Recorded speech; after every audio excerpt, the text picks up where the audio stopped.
Okay,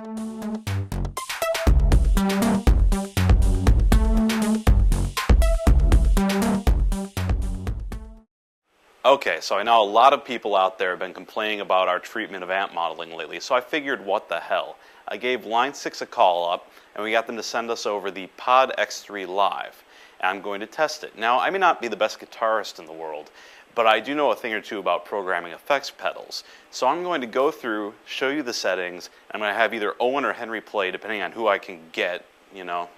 We're busy here at Gearwire. And we're going to open the box. But first of all, I know a lot of you missed the out-of-the-box segment, so I'm going to show you the box.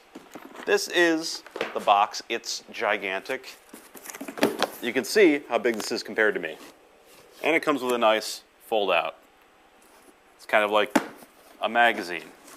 Open the inside, and we have manuals and all sorts of things. But you know what, screw that. We don't want to see the manual, we want to see the pedals. So let's move over and we're going to take a look at some of the presets and basic in-out functions on the Live X3. Here it is, the Pod X3 Live, the next evolution in the series of multi-effects processors from Line 6, the last one being the Live XT you may remember from a few years ago. Now, what can you do with this? You can use it to add effects to your guitar, bass, or using a microphone. You'll notice there's an input microphone here. You can actually add vocal effects and switch them up using the tone control. There's a tone 2 switch right here, and you can switch between guitar tone and mic tone, and it will switch between the two sources. What's really cool is that you can actually use the presets way up here.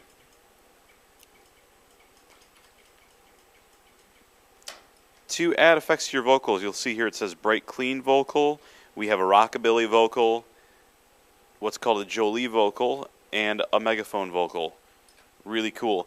But moving on, let's take a look at the basic layout. It's a pretty similar layout to an amp. You'll notice you have drive, bass, mid, treble, presence, reverb, tone volume, and a master volume control. Now above your standard amp control, you'll also notice that we have a ground and lift switch for your direct out signal, an amp and line output switch. Now this is, if you're feeding it to an amp, you can select here. If you're going straight to a board, select line.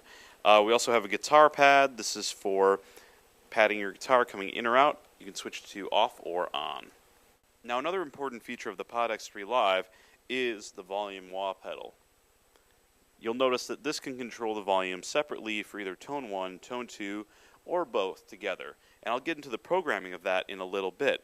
One thing to note is that when you switch a patch, all of these knobs and the pedal reset. So when you go to switch those up, you may notice a jump in gain.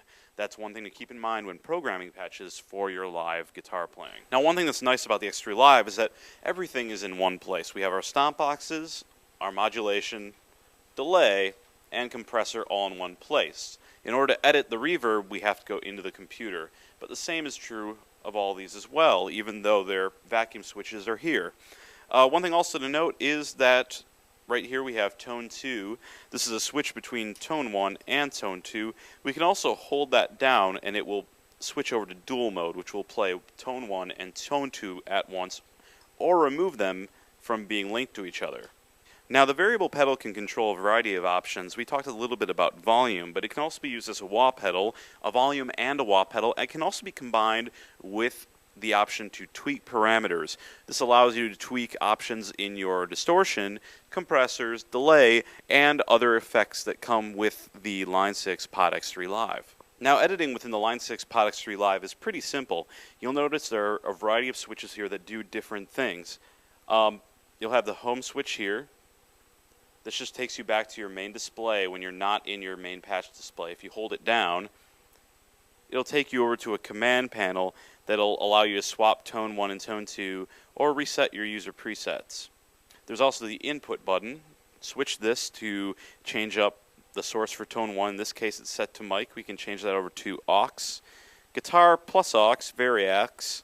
Guitar variacs, guitar aux and variacs. And the same goes for tone 2. We can switch up what is going into tone 2.